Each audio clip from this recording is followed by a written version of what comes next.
To have you here with us this morning. Can you help us put into perspective how significant the chip shortage is right now?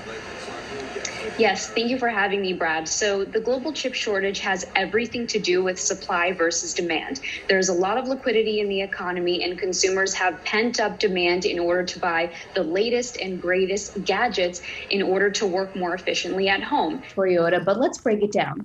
So there's a global semiconductor shortage, and semiconductors are fundamental in the production of cars. And while this is a challenge for the entire auto industry, ultimately Toyota was able to navigate this challenge much better than its competitors. Thanks so much for having me, Asia. Well, there was a lot of takeaways from the conference, and the main purpose of the forum was to set the narrative straight on Bitcoin and to raise awareness about the Bitcoin network. Of course, we had our headline speakers, Elon Musk. He was talking about how he personally owns Bitcoin, also Ethereum and Dogecoin, with his largest position being in Bitcoin. Yeah, so Samsung, we know that it's one of the largest technology companies in the world. It's one of the, largest smartphone makers in the world, but that area of its business has been lagging since its peak in about 2010. So this is definitely an area that the new appointees are going to focus on.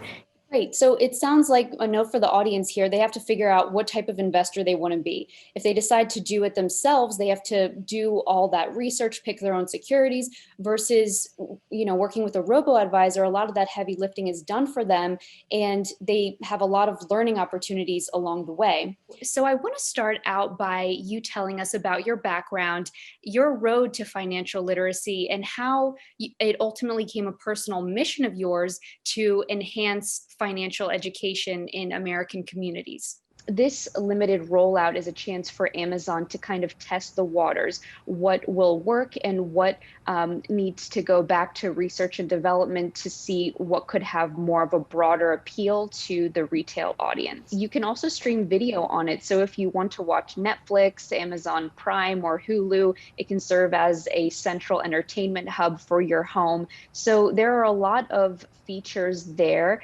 And we've seen a record amount of companies introduce ESG principles into their corporate framework. You also have a new generation of investors who are really embracing and driving the rise of ESG growth. So Maya, my next question is for you. Can you kind of tell us why ESG has accelerated in such a short period of time?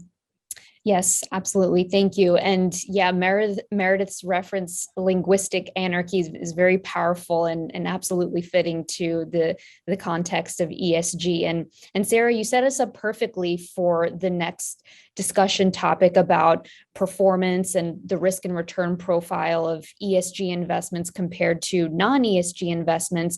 And Meredith, I wanted to line this first one up for you.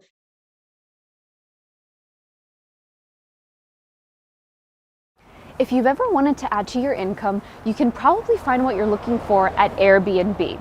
More Americans are joining the gig economy to make some extra money whenever they have the free time. By some measure, more than half of the American workforce will be joining the gig economy within the next decade. We're here in the town of Van Ness in Washington, D.C. to hear Alex Iliadis' account as an Airbnb host. Hey, come on in. Alex lives in his newly renovated apartment near Central DC and says that, like an increasing number of Americans, he too wanted another channel of income to help pay for his expenses. I became a host on Airbnb because I wanted to be able to make some money on the side of my full-time job, and it's turned into a nice little side business. I get to save up some money and not have to put as much effort into it as my normal job. Listing your spare room on Airbnb can be invaluable to either pay off student debt or your mortgage or rent, which are the main reasons people become hosts. The financial upsides are considerable. By Airbnb-ing out his apartment 1 week a month, Alex clears his rent and has enough to spare. But according to Alex, there are other perks as well. I get guests from all different walks of life, people from Asia, Europe, Africa. I love talking to them and learning from their experiences when they stay here. Since its inception in 2008, Airbnb has seen massive growth. An Airbnb survey has found that home sharing has widespread appeal among the upper to mid and working classes of the economy. More than 200 million guests stay in 3 million properties worldwide, and this growing activity means more business for hosts like Alex. According to the Airbnb website, reporting shows 43% of Airbnb hosts use their earnings on their rent, mortgage, home improvement, and household expenses. 24% of hosts use their Airbnb income to help afford staying in their home, and 6% of hosts use their Airbnb income to start a new business. Alex says he represents part of those statistics. I have personally benefited from using Airbnb, not only to pay off my expenses, but to put a little money in my savings and save up for trips with my family. Reporting from Washington, D.C., I'm Paulina Likos. The use of electronic cigarettes has become increasingly popular within the last several years. With the introduction of Juuls, vapes, and dab pens, many are using these as a smoking alternative. But this phenomenon has been met with growing controversy. Critics of e-cigarettes point out the marketing of this product targets young populations, primarily teens and young adults, but also people looking to cut down on tobacco consumption. I think oftentimes younger people use vape and Juuls for social gatherings and just to be cool, but a lot of times older people use it as its actual meaning to quit smoking or to ease the amount that they do smoke. Marketers of the electronic cigarette typically describe it as a means to help smokers break their addictions to tobacco. But according to the World Health Organization, the e-cigarette is not a proven nicotine replacement therapy and says marketers should halt these unproven therapy claims. The FDA regulates e-cigarettes as it currently regulates traditional cigarettes and other tobacco products under the Food, Drug, and Cosmetics Act.